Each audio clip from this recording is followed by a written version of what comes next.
Good morning po, Sir Alvin at Ma'am Doris. Opo, ngayon ba ramdam na rin po ng mga political science professor na parang nagsisimmer, kumukulo-kulo ang politika sa Pilipinas dahil sa mga kaliwat kanang issue at parang excited na ang lahat para sa 2028? Anong ibig mo sabihin? Election season na? Ayun na nga, Yun 2 na. years ago, 2 years from now pa yun. Kaya nga, oo. Professor.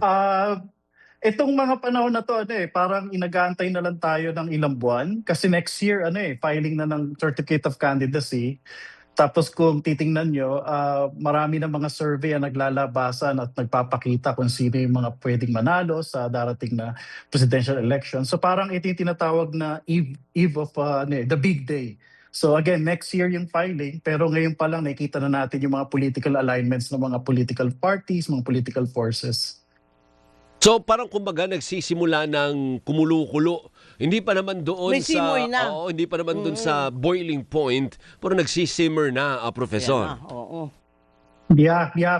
Ito yung tinatawag na ito yung period na kung saan nagkakaroon na ng mga alignments kasi katulad niyan, merong mga political parties na nag-iisip siguro na mag-coalesce o magsama-sama, tapos meron din mga kandidato na nag-iisip kung tatakbo o hindi. So again, ang tinitingnan natin diyan yung period sa ngayon. Papunta tayo dun sa filing of Certificate of Candidacy na pumapalo yan ng October next year, 2027. So kung makikita ninyo na ito yung panahon na kung saan kailangan na mag-decide yung mga political parties or yung mga candidates. So itong panahon natin, 2026, nag-iisip-isip na sila, tinitingnan na nila kung ano yung mga resources na pwede nilang gamitin. So ito yung nag-aantay yung mga politiko sa kanilang chances kung makakausad ba sila sa mga surveys o hindi. Opo. Hindi ba too early ito, Prof? O doon po sa history ng ating halalan, ay meron na po rin nangyari na 2 years pa ay gumigiri na nga po yung mga posibleng kandidato? Para sa akin, hindi naman siya ganun sobrang aga kasi katulad niyan, kailangan din kasi maganda ng mga kandidato at saka mga political parties.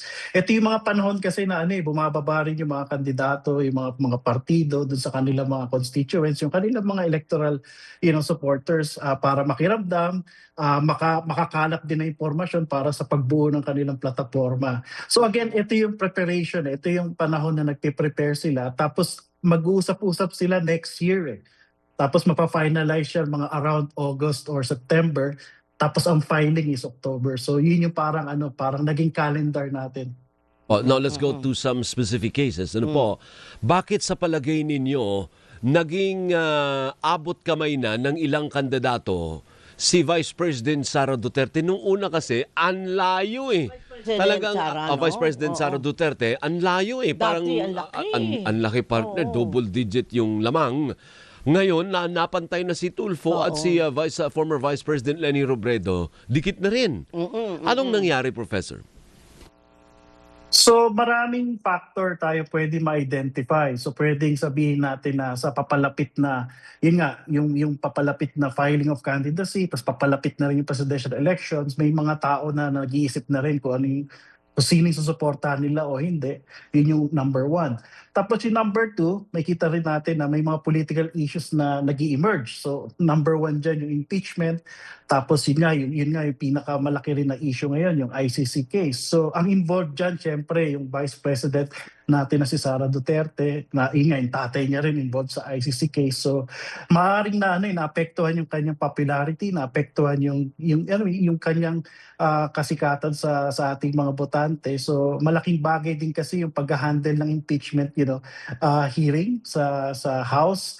Tapos yun nga yung mga kaso sa Supreme Court, patuloy kasi itong nag-i-inform sa ating mga botante. Katulad niyan, mga nagmo-monitor sa news, tapos sa social media.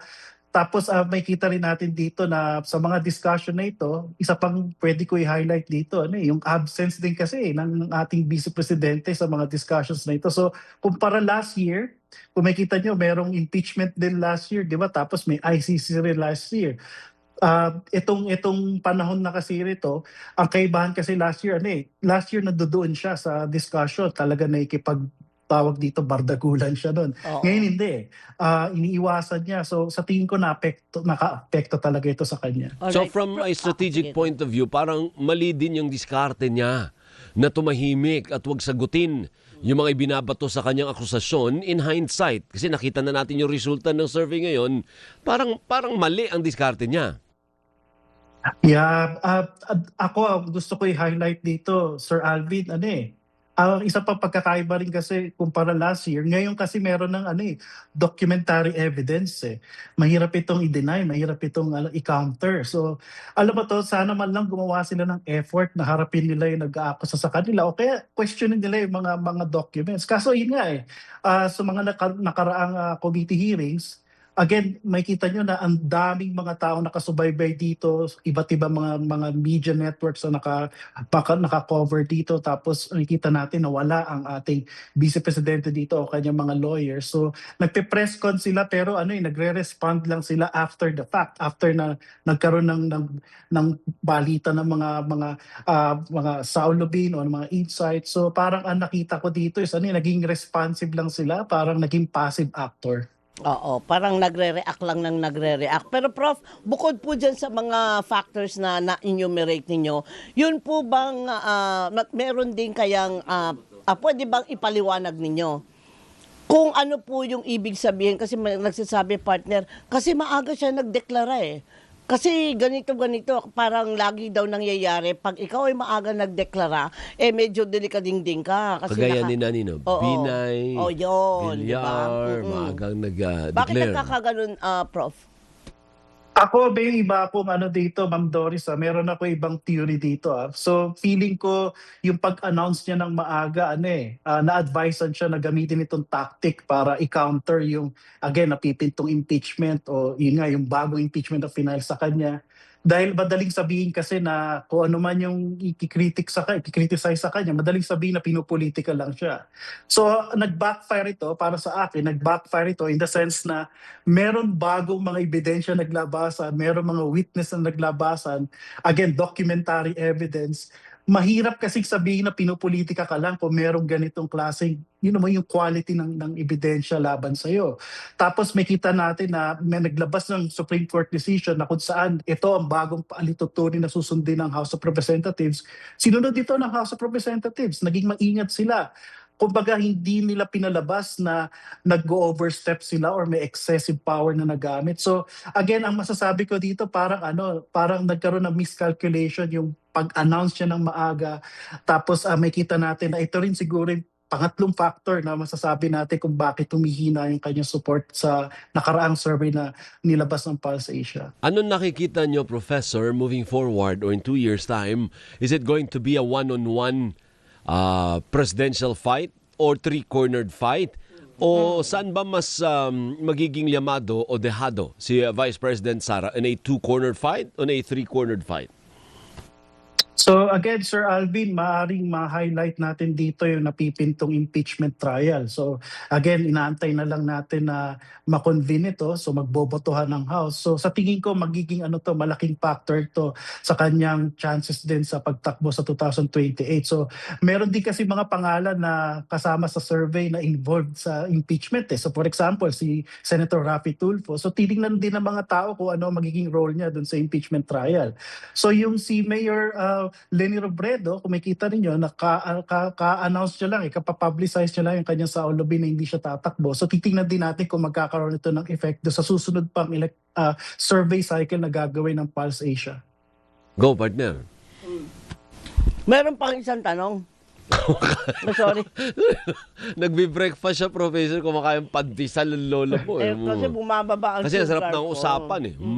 Si partner, go, tuloy mo. Paano po kung di ba sabi mo hindi ma-conflict? Bago mag-eleksyon, Bago mag-eleksyon, may resulta yung doon sa may The Hague. resulta sa The Hague. Oo. Huwag naman sana, paano po kung kunyari ay doon na po abutin ang ating dating Pangulo, yun po ba ay makakakuha ng sympathy vote sa kanya?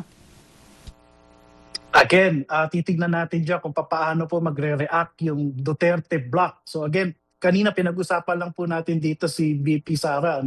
So titingnan din natin yung iba pa niyang kaalyado o iba pang kasama dito sa Duterte block. So makita natin na naging masipag ang kanilang bloke ng mga nakaraang taon na kung saan ginagamit nila yung pag-aresto kay former President Rodrigo Roa Duterte, tas yung pagpa-file ng impeachment sa kanya. So nakatulong ito noong 2025 midterm elections kasi binombard nila yung social media, tapos panay consistent ang statement ni VP Sara at kanyang mga kaalyado na may persecution na nagaganap. So dito sa panibagong impeachment case at yung pag-usad ng kaso ng dating Pangulong Rodrigo Roa Duterte sa ICC, iba na po ang ngayon, ang tema ng laro. So titingnan natin kung paano naman mag-a-adjust yung Duterte block sa kanilang communication, sa kanilang pag-engage sa kanilang mga kritiko. So far sa ngayon kasi nakita natin na maingat din yung ibang stakeholders like yung House, yung Senate, tapos pati yung Pangulo, di ba parang di-disengage siya. Again, ang crucial kasi dito is wag mapakita talaga na may excessive power na ginagamit, wag mapakita na mayroong persecution na nagaganap. So sa tingin ko nagiging maingat yung mga iba't ibang mga players this time. Tama. And at the same time, between former Vice President Leni Robredo, Professor, or Senator Raffy Tulfo, sa palagay mo sino ang makukumbinsi to run after all? Kasi ngayon ayaw wala kaming plano, ayaw namin sa national. Final na to, final na. Oo. Pero may makukumbinsi ba either sa kanilang dalawang tumakbo pagdating ng 2028? Sir Alvin, ito yung masasabi ko dyan. Wala kasing incentive na mag-announce So yun yung parang dahilan kung bakit itong mga personalities na ito, kumpara sa ating Vice President, di ba nag-announce siya ng maaga? Ito hindi. Walang incentive para sila mag-announce. Sa ngayon nakikiramdam sila, tinitingnan din nila kung solid yung kanilang mga numero. Yan yung parang nagiging pattern sa mga nakaraang eleksyon. So again, next year yung filing of candidacy. Itong year na to, 2 years before, makita natin before the next presidential election, nagpe-prepare mga political parties and candidates, tinitingnan nila yung kanila winnability o viability.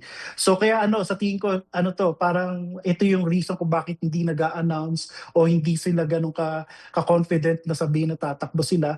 Meron mga ilan, like for example, si Senator Risa na nagsabi na kanyang sa Olobi na pwede siyang tumakbo sa 2028. So again, makita natin in the coming electoral cycles, baka umangat-angat yung kanilang mga numero. So meron din mga ilang mga personalities like Senator Bam Aquino, Senator Kiko, na makita rin natin na ito yung mga pwede kasing pumalit kay Mayor Leni Robredo kung sakaling talaga mag-decide siya na hindi tumakbo. Thank you. Maraming salamat, Prof. Thank you for your time. Mabuhay ka. Thank you, sir. Maraming salamat po. Si Professor Arjan Aguirre po yan, Assistant Professor ng Department of Political Science ng Ateneo de Manila University. Partner, sabi daw ni